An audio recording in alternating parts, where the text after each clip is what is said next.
creation is like communism, Nazism. The ism should go on evolution. It's evolutionism. It's a dangerous religion. It's a cult, okay? And creation would explain God made the animals, probably 8 or 10,000 different kinds, I'm guessing at a number, and he gave them the ability in their complex gene code to produce a variety of offspring. One human couple can have 10 kids, and they're all different. Now, dogs can produce a variety of dogs. So the dog breeders all know there are limits to how they can get. They can get a great big dog or a little bitty dog. And all the dogs probably came from a wolf. I don't think anybody argues with that. So the wolf, the coyote, the dog are all interfertile. They can interbreed. You get coy wolves and coy dogs and wolf dogs, okay? So the banana, though, is not in there. God said 24 times they would bring forth after their kind. That's all anybody's ever seen. So the creationist would say, God created the dog kind and gave it a flexible gene code that can produce 400 varieties of dogs. But there's a limit. It's still dog. You evolutionists want to see the observable evidence for variation and extrapolate in your mind to say, wow, that proves dogs and mosquitoes are related. That's dumb. Okay, go ahead.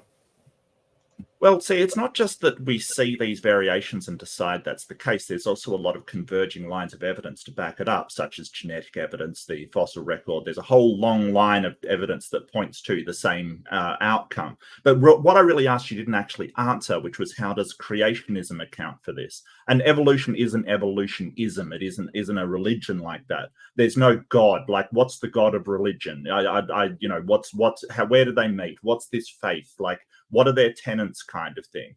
Time isn't a god. It's part of space, Kent. It's not a god. Like, what are you talking? Nobody worships time unless you're worshipping time somewhere in the back room somewhere. That's not happening. So, but I asked how creationism accounts for things. Have you seen something produce a dog out of nothing? Can you show me a dog being produced by a god out of nothing, please? Because you demand that to see that happening in real time in front of you to prove evolution. Why don't you show me a god creating an organism out of nothing right now so you can show me? All right, let's let him answer that.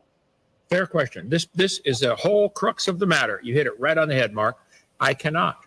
I believe God created the universe. God created everything. I believe God did it. And I admit, I take that on faith. You guys do not admit that you take on faith these family trees where a protozoa turned to a dog. You won't admit that. You think it's science, even though it's never observed. I admit I've never seen God create a dog. I've never seen God create anything. I believe by faith God created everything out of nothing. You guys believe by faith that it all came from a dot of nothing, or near nothing, expanding. It's nothing but a religion, Mark. Nothing but it. Give it up. Go ahead. Over and over, but you actually haven't demonstrated it's a religion because you haven't demonstrated any worship system, any kind of god, any kind of anything like this. You can hold up a thing saying time, but no one worships time. That's completely wrong. So yeah, you're absolutely 100% wrong on that. You just want it to be a religion. Now, we've never seen Pluto go around the sun either, but we know that will happen in the future. It's called induction, which is the basis of the methodological naturalism, which is the scientific method. It's basically doing experimentation, tests, observations, and then using a process in order to know what will happen in the future and making, and this is really important, novel testable predictions, which has been done. I'll point to the Archaeopteryx, I'll point to Tiktaalik, I'll point to, there's been so many novel testable predictions that is made that have all come true. And we've actually seen speciation happening in the case of certain very short-term organisms. Can we let him address what you just unloaded, Mark? Sure. It was all on point, but it was quite a bit. One topic at a time. Okay, which one? Just one. Which one do you want to talk about? Mark, could you give one of those? Yeah. Topics on the table. So when you keep saying science is something that we observe and see, Mark, if you could though, just one of those topics, could we? Okay, we'll address that we don't see Pluto going around the sun. We have to use induction, all right, which is part of the scientific. Fair enough. So Dr. Hoven, if you could explain that. I agree. We observe Pluto moving in a direction that eventually would lead it around our sun, and who knows how long, but we've never observed that. You are correct. That is logical induction. We don't know of anything that would change Pluto's orbit. It seems to be gravitationally locked with us, and centrifugal force flinging it around. Where that force came from is another question. But I think that would be logical to say Pluto is probably going to go around the sun in whatever it is, 240 years or something. Okay, I don't know. Don't care. We've never observed dogs produce anything but a dog. All we've seen is they run into a brick wall. They get a big dog, a little dog, but they can't get one any bigger or smaller. There seems to be a limit. So if to equate the science behind Pluto moving and this protozoa turning to a biology teacher is ludicrous. We don't ever see protozoa produce anything but a protozoa. If you wish to believe it happened, that's fine. And if the word religion is too strong for you, I'm sorry, but these charts are based on belief, not science. We don't observe a starfish being related to a flatworm and a mollusk and a butterfly. This is not science. It's not observable. All we've ever observed in all of history is everything brings forth after its kind. Any farmer in the planet will tell you all they've ever seen, cows make cows, dogs make dogs, corn grows corn. You might get 200 and 500 or 2,000 varieties of corn, but it's still corn. But you guys want us to pay for all the kids to learn that corn and cows are related to a common ancestor. Do you believe you have a common ancestor with corn, Mark? Now, Mark, you can feel free to stick to answer one topic this at a time, please? That was so many topics.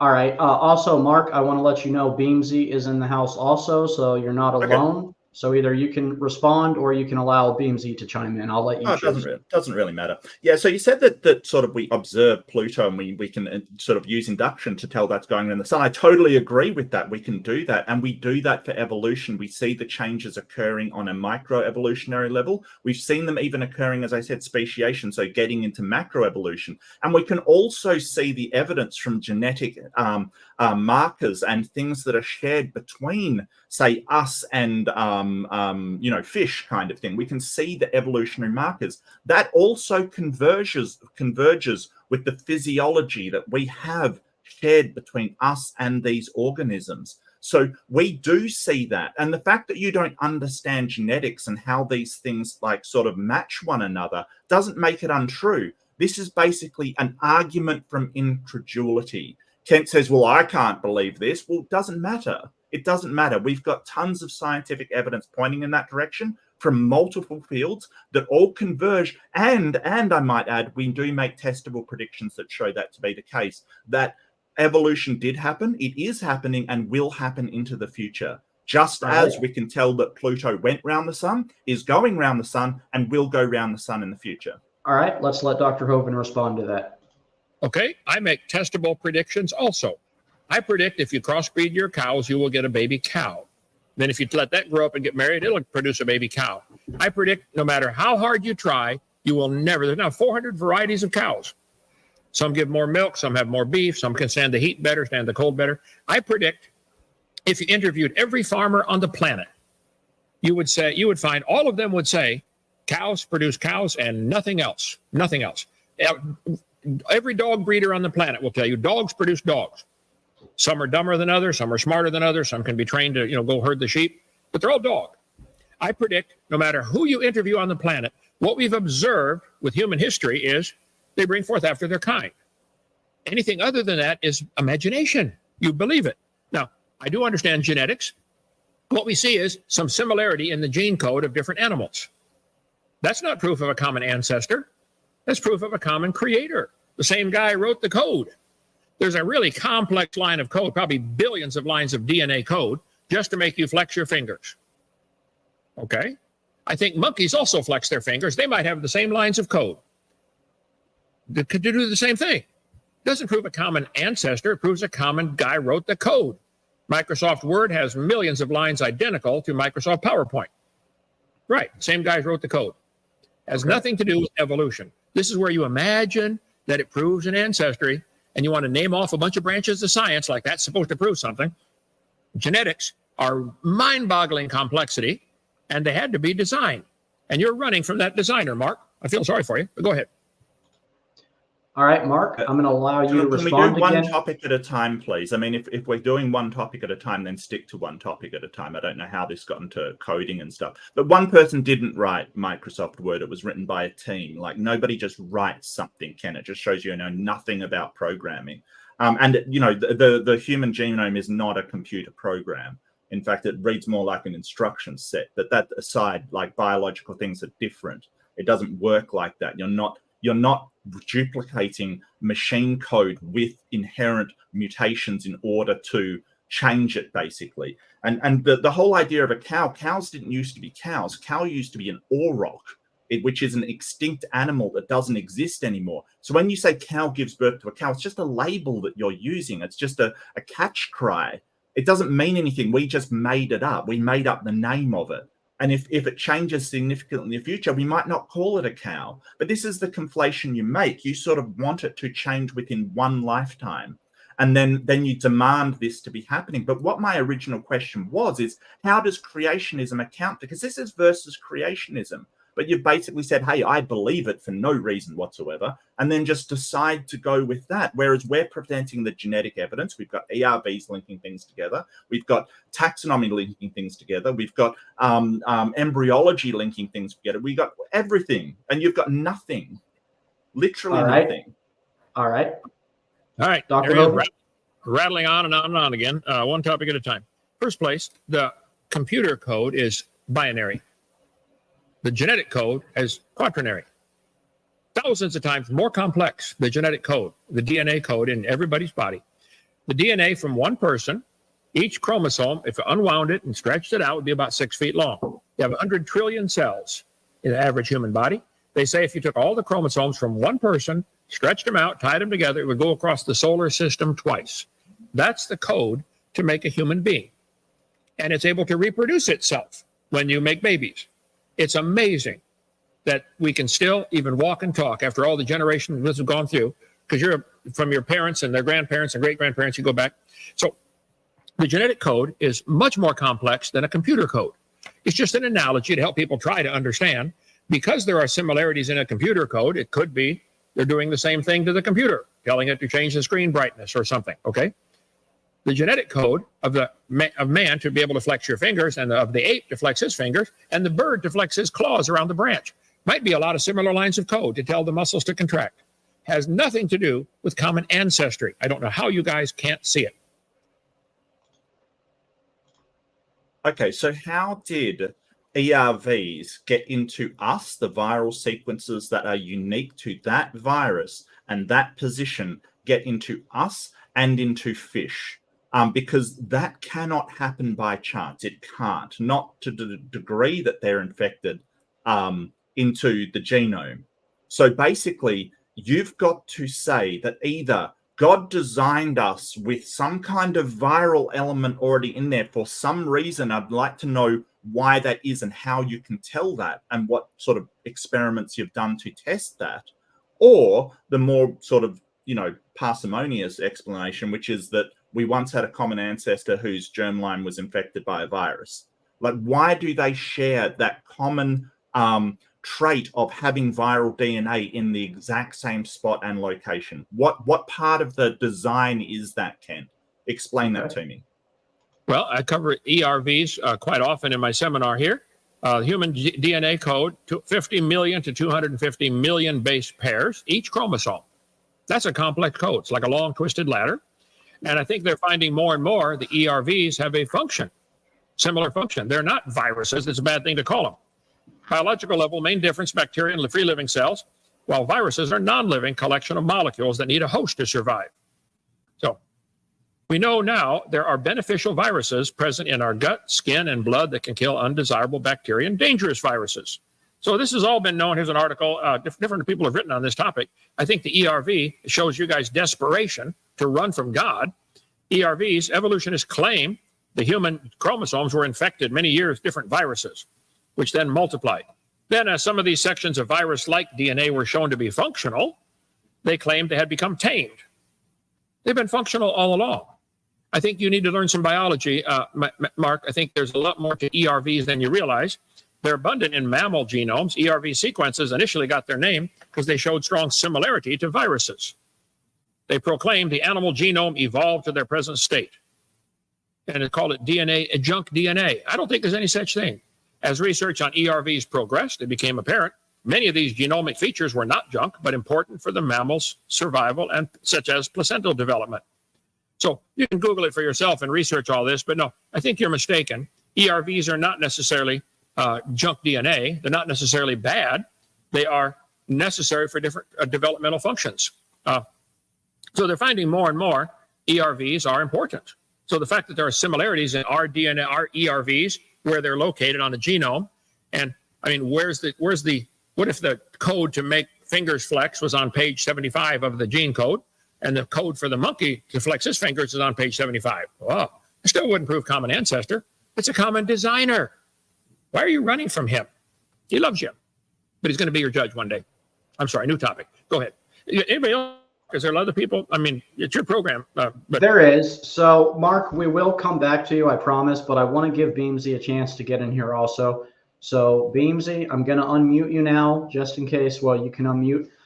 Just in case you're unaware of the rules, when Dr. Hoban's speaking, I will have everyone else muted. And then when you're speaking, I will mute Dr. Hoban. So, Beamsy, if you have a question now, you can begin. Are you fine with the question I put into the chat before? I gave it to you so you could actually review it, if that was a fine question to ask. Go ahead and ask it, and if it's inappropriate or something, we'll just say so. Mr. Hoban, when you actually give your presentation and you give the 6 types of evolution, within the second one, you say, of chemical evolution, we have never been able to make any of the elements within the lab.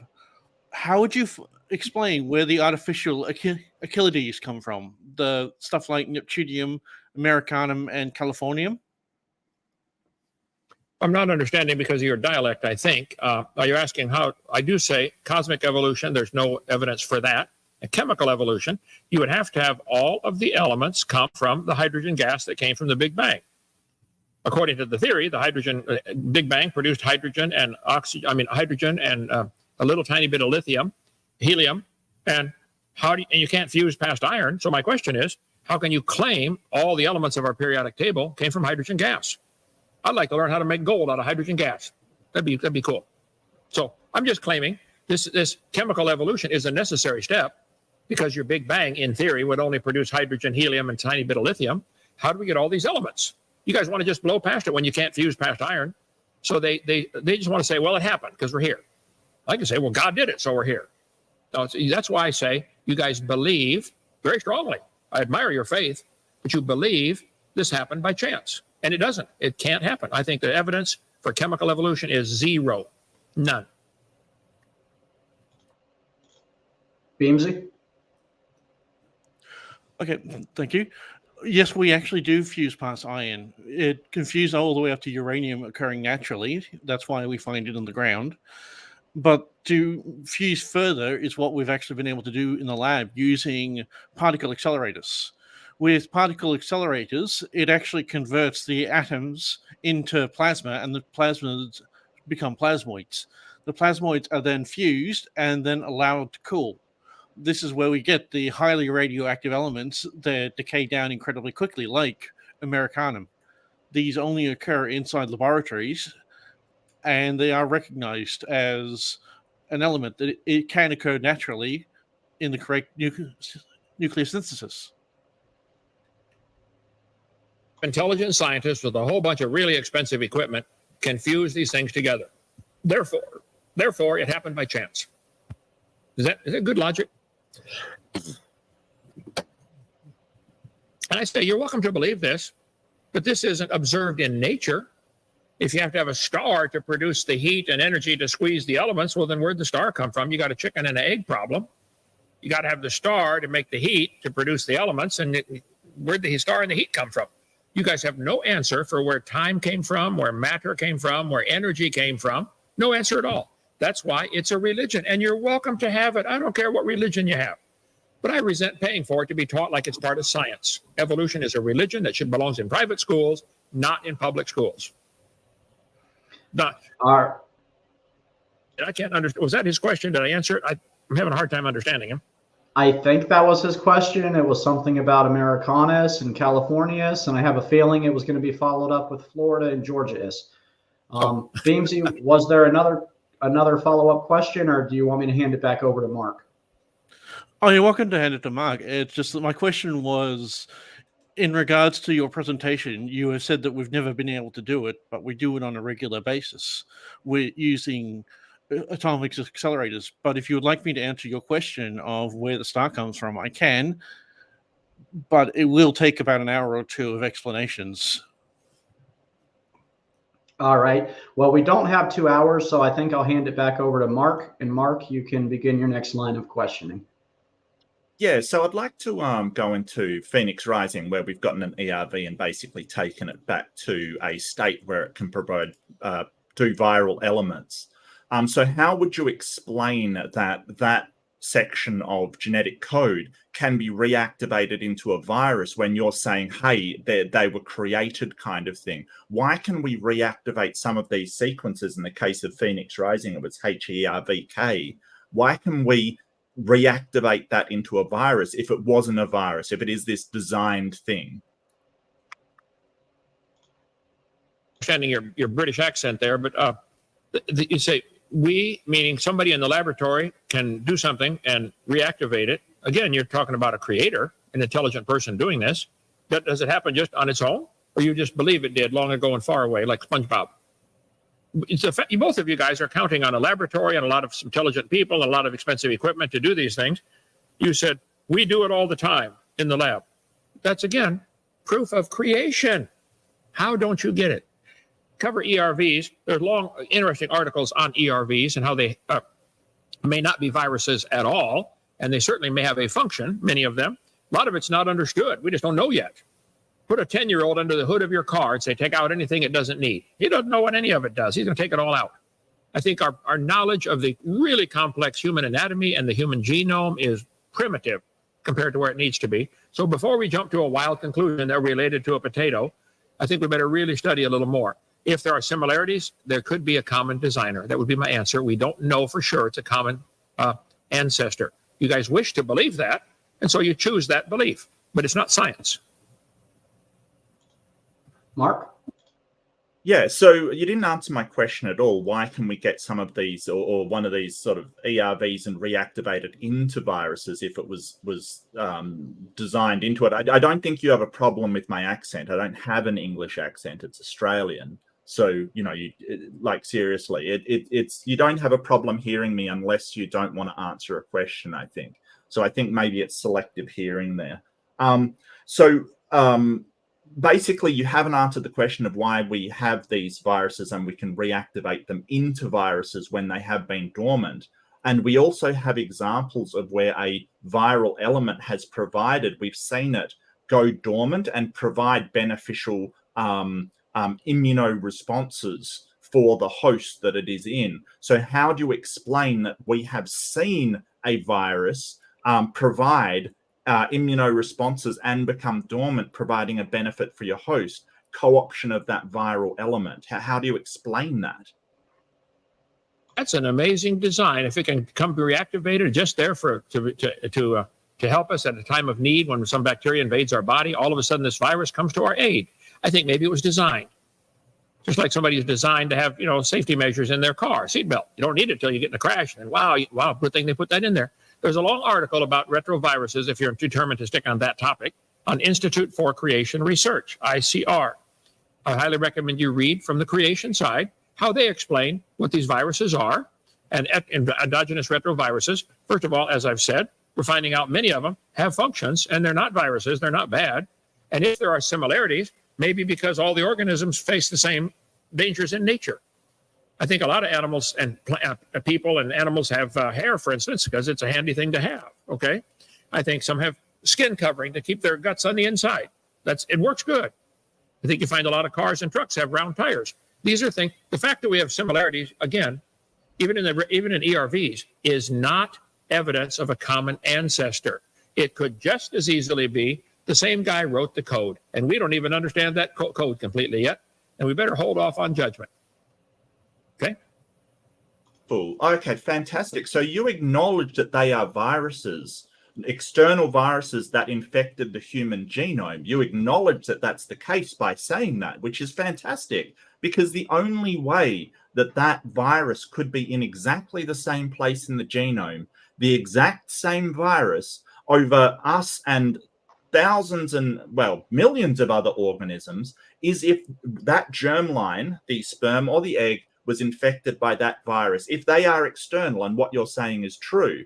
So you acknowledge that they're external. They must have been infected in a germline, because that's the only way a virus can endogenize throughout the entire genetic sequence of the body. So this is where science says, hey, this is how we know this is true. Because in order for that to happen, either those random infections happened in exactly the same spot on the genome, just by random chance, like billions and billions of time, or there was a common ancestor. So thank you for acknowledging that that's not a part of design. It's viruses infecting the genome. I want to thank you for that.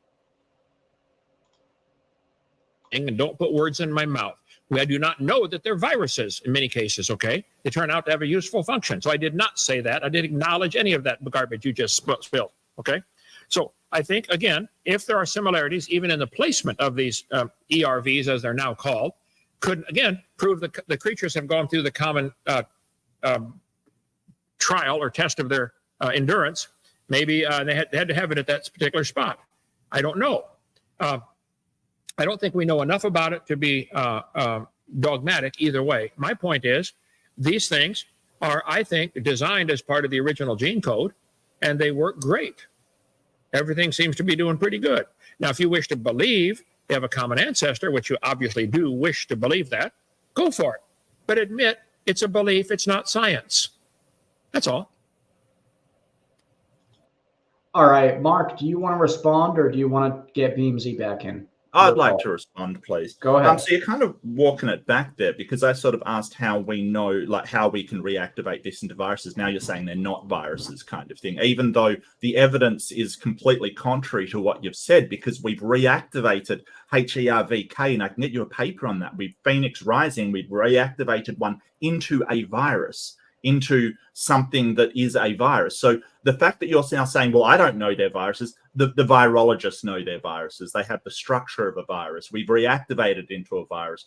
Everything's like screams. We've seen viruses, retroviruses become beneficial. We've got that evidence too. We see that in front of us. This is where, when you say, hey, you've never seen this. Yeah, we have. We absolutely have. It's just that you're basically saying, even though we've got this massive amount of evidence that viruses do this, we can reactivate them into viruses. We've seen viruses become beneficial and provide immunoresponses for people. You're saying, hey, show me something else. And it's like, well, we don't need to. That's all the genetic evidence we need. And that's just one tiny section of evidence that we have. This is just because you don't know about this evidence, and you haven't read up on this evidence, doesn't mean it doesn't exist.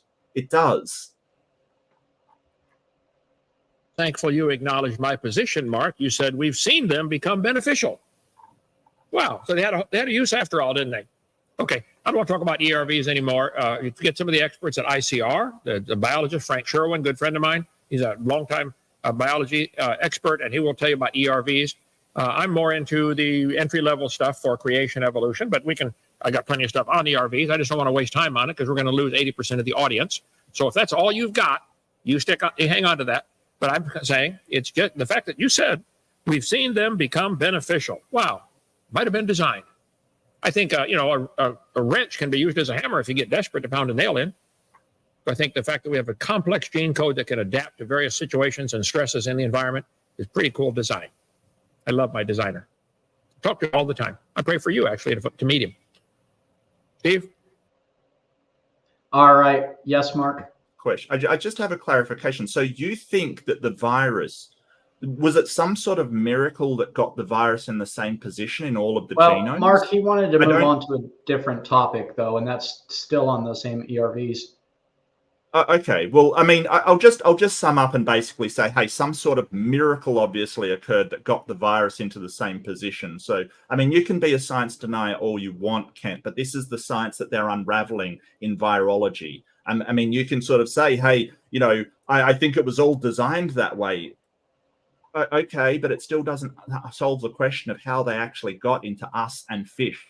Like, even if somebody did design a virus, it doesn't actually solve the problem. All right, point noted. Dr. Hoven did say that that's not his area of specialty. So we'll move that's on fine. to I was the just next summing topic. up. I was just summing up. Sure. Well, Stephen, Yes, he sir. called me a science denier. I am no such thing. I love science. You are a God denier. Okay, you can choose that position if you'd like. I think that'll not work out good for you someday. But I love science. Evolution isn't science. We never see a dog produce a non-dog or a cow produce a non-cow. Never. You guys are living in SpongeBob imagination world, thinking everything's related to a common ancestor. And you got these incredibly complex ERVs, and you think that's evidence that it happened by chance? Anyway, talk to Frank Sherwin, go to ICR if you want a more complex answer. But my answer would be, first of all, let's go to a different topic. I think they're not evidence of evolution at all. Okay? I'm going to bring Beamsy in. Beamsy, you can unmute if you have another line of questioning. I've got two, but I apologize if this is a bit of a silly question, but with your sand toy, is that a multi-sedimented layering, or is that just a single sedimentary? Is there He's a saying multi? that sand toy on your desk, the one where you can shift the layers and it forms. He's asking if that's what? Multi? Is it multi-sediment, or is that just one sediment dyed? I don't know. I didn't know how to make the thing. I would assume it's probably several different densities because the moving things automatically separate by density, by particle shape, by friction with the water. There's a lot of factors involved in separating. But I think if you look at the video experiments in stratification done in Colorado many years ago, you will see that multiple layers can form very quickly, and they form horizontally, not vertically. The top layer is not younger. The layers are forming sideways with tidal pumping. The moon pulling the tide up and down, actually holding the tide while we spin under it, is causing the water to rush in and out of that tidal bump every 6 hours, 12 and a half minutes. And it's a sideways movement of bazillions of gallons of water that's going to form all the layers in one big flood called Noah's flood. So I think the evidence is overwhelming that all the layers form quickly. That's why we have petrified trees standing up, running through all the layers. And the evolutionists want us to believe these layers are different ages. Guys, trees only going to stand around for a year or two after it dies. Petrified trees in the vertical position are found all over. And so I think it's pretty evidence all the layers formed in 1 year, like Noah's flood would do, tidal pumping. During the 7 months, Noah was in the ark floating until he hit bottom again.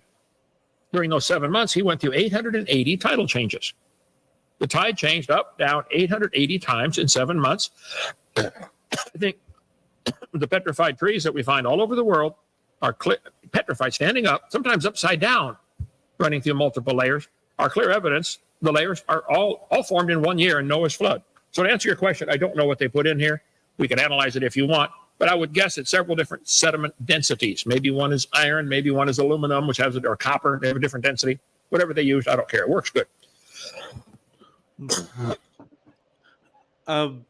Time, please. I would just like to ask for one topic at a time.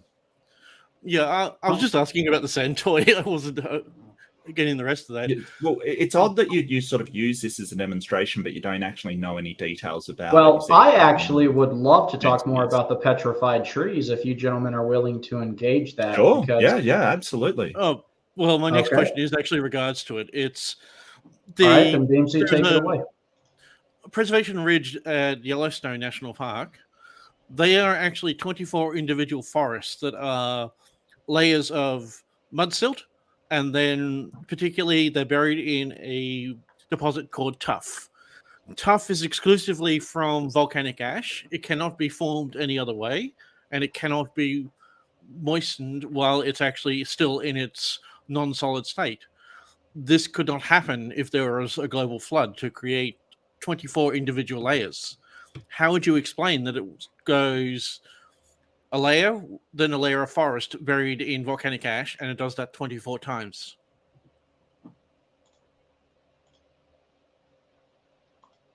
You muted yourself, Dr. Hoven, so I can't unmute you. Am I muted? Okay. Yeah. Now you're There are unmuted. 27, if you're referring to Specimen Ridge, there are 27 consecutive layers at Yellowstone of forest, and the trees have the roots ripped off.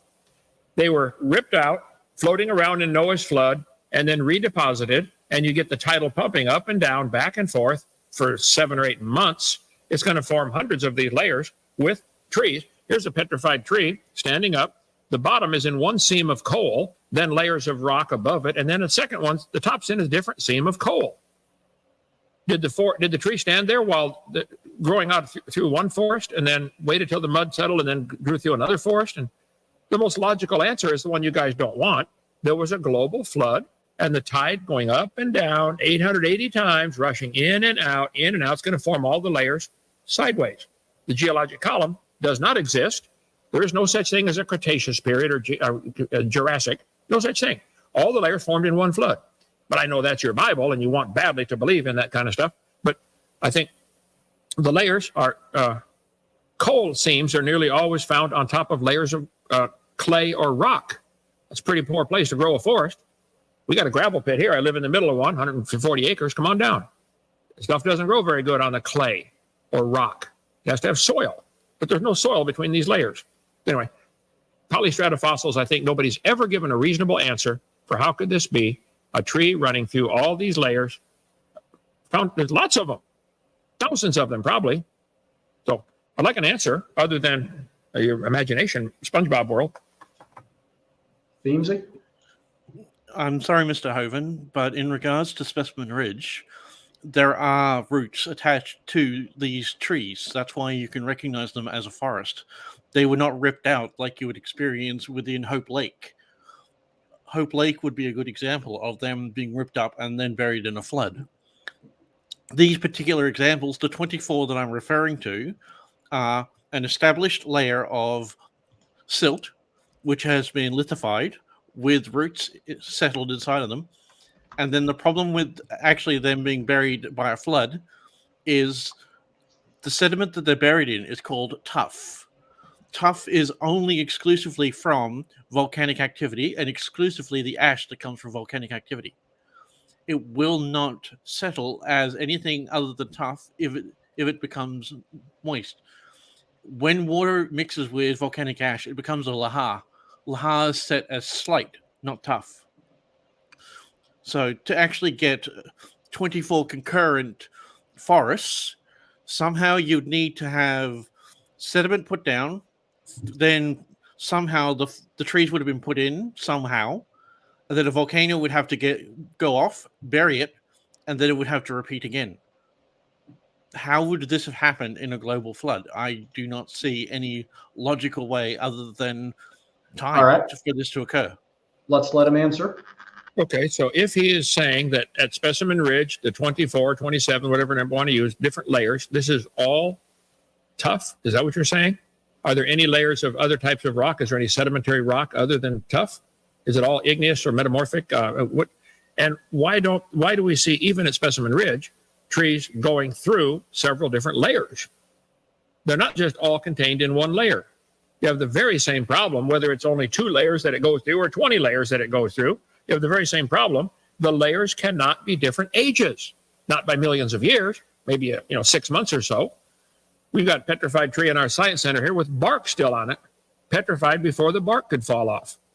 I think you guys are crazy to believe that all these layers are different ages and they all form millions of years apart when we have trees connecting layers, even if it's only connecting 2 layers. They had to form quickly before the tree could rot and fall down. Talk to Ian Juby. He lives up there, ianjuby.org, where all the petrified trees at Joggins, Nova Scotia, petrified running through all these layers. So I think you're desperate to try to want to believe in evolution for maybe some other reason, but that you can't prove these layers are different ages. I think it's much more logical to say, wow, that tree stood there, all the tides going up and down, sucking water in and out and mud in and out, making all these layers in 1 year. Noah's flood. That's my answer. All right, Beamsy. Well, I'm sorry, Beamsy. Hold that thought. Mark's trying to get in. Mark, I'm going to give it to you, bud. Yeah, I just want to point out, like, you're not answering the question. He's saying that tuff, when it forms into tuff, which is volcanic ash that's been compressed, water makes it not form into tuff. And these trees, which you claim have been put there during the flood, they're in tuff. And if there's water, it would be shale, not tuff. So how do you explain that? That's the question. How do you explain this tuff forming when water would make it form into shale? But you claim that there was water that formed, that put these trees there, but that is impossible with the what mineral it's going through. That's what he's getting at. Mark, you if haven't I could answered ask, if I could ask for clarification, are you saying in every single example that we've observed, every time it forms into tuff? Yeah, so Every volcanic example? ash. Yes, volcanic ash, and this is what Beamsy's saying. Volcanic ash, if it is subject to water in any way, right? Water hits it, it will not become tough. It will become shale. That's what will happen. That's just the physics of geology. That's what it will become. These trees that he's pointing out are in tuff, but he says that it got there by a flood. It's impossible. All right, Dr. Hoven. Well, I don't know that tuff always turns to shale when it gets wet. I don't know that for sure. I live near some volcanoes and we see it tuff all the time. But I think if the crust of the earth was flooded in Noah's time, like the Bible says, the crust would be flexing at about, because it's all broken up into pieces. It is still broken up into pieces. With the fault lines all over the world, the earth is broken up like an eggshell. And the plates of the earth within these fault lines would be flexing around. There might have been some area sticking up above the water during Noah's flood. Just because Noah was in the ark for a year does not mean the world is covered with water for a year. Some parts of it might only have been covered for a few weeks and then resubmerged and new layers form and then goes back up again. I don't know. I'll watch the video about Noah's flood when I get to heaven. But I think explaining everything with a flood of Noah, forming all these layers around standing trees, sometimes upside down, you guys never answer that one, upside down petrified trees, that is a much better explanation would be the Noah's flood forming these layers. And again, as I said, sometimes it might have come up above the water level, been dry for a few weeks or a few months, and new layers form on top of it. Might have been volcanoes going off because the crust of the earth was broken up. Nearly all the volcanoes today are around the fault lines, so maybe there's a connection there. So we'll have to watch the video when we get to heaven. But I don't think you've given a satisfactory answer to the petrified trees running through all the layers. Are all the layers of tuff different ages? Are these? Would you agree this tree on the right goes through, maybe pick a number, 20 different layers? Are all those 20 layers the same age or within a year? All right, Mark. Well, actually, the question was for you. Beamsy asked the question of you, and you never answered it. And there's no shale in there suggesting any water was there at all. So the whole thing of you haven't answered satisfactory. We asked you the question of how the tuff got there, and you didn't have an answer.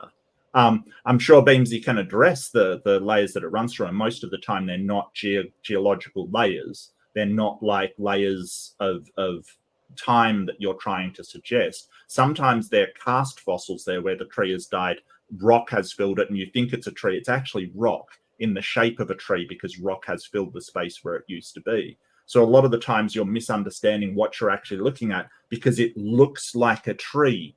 It must be a tree, but that's not always the case. And there's a number of scenarios where it's not a tree. It's actually rock that's filled the hole left by a tree. But, you know, I'll let Beamsy add to that because he knows a lot more about it than I do, if you do want to, Beamsy. Yeah, a lot of the cross-strata fossils are actually fossils of something called a lycopod. They can actually be growing while buried because they're closer to a fungus than they are to a tree, and they don't actually have solid branches. They're also hollow, so a lot of them get filled up. A few of the pictures you actually showed are actually of filled-in dikes, and one of them was actually an iron-encrusted uplift. I'm not sure what a few of them are. I'll actually have to take a closer look. But some of them are actually quite fascinating. Some of them I'd like to actually really have a good look at myself.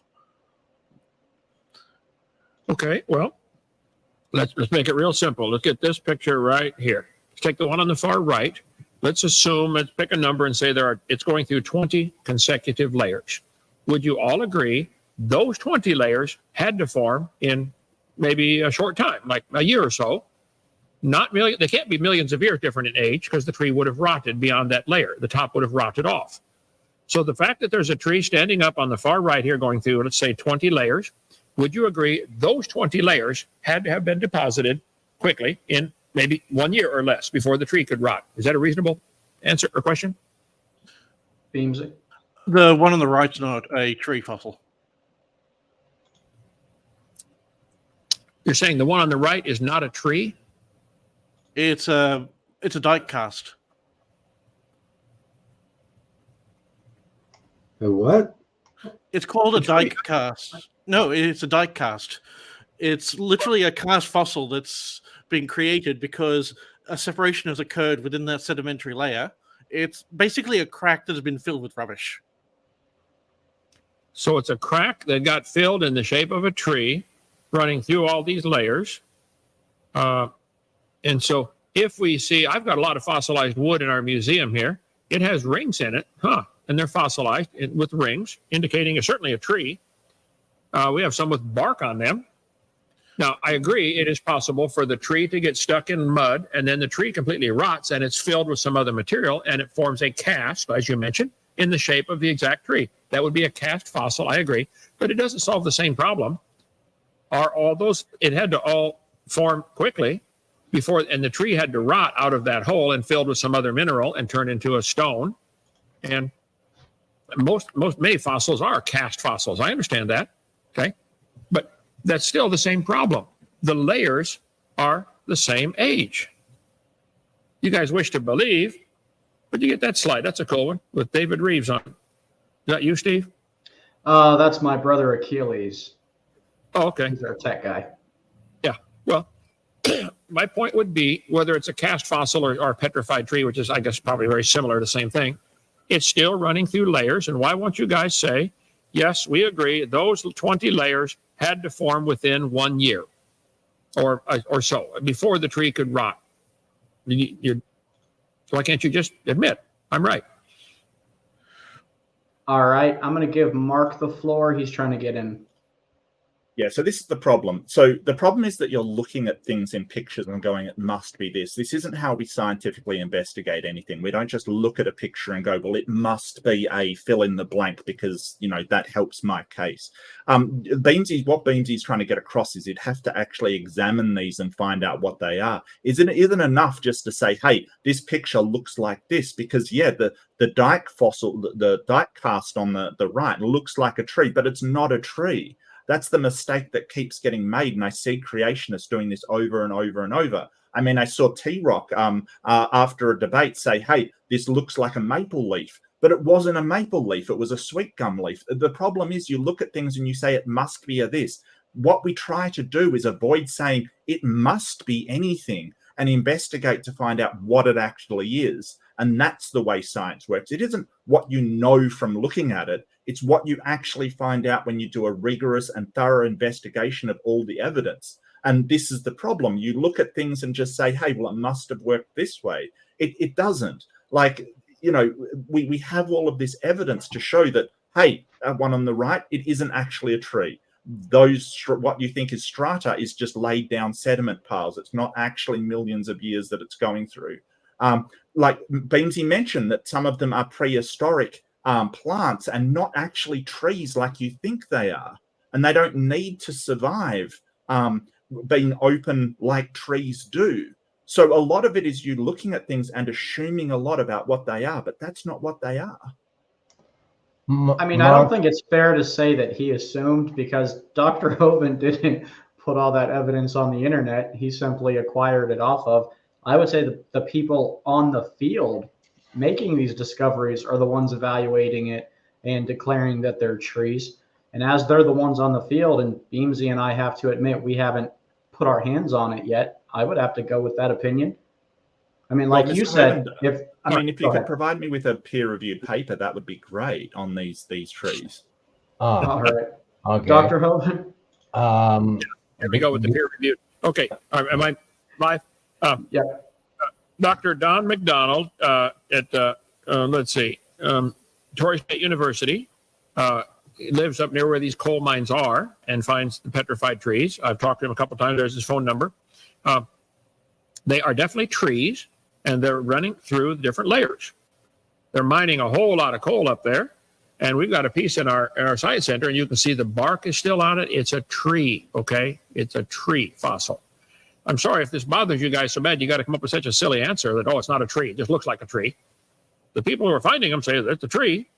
The one at Yellowstone National Park, they got a fence around it, and it's clearly marked. This is a petrified tree standing up.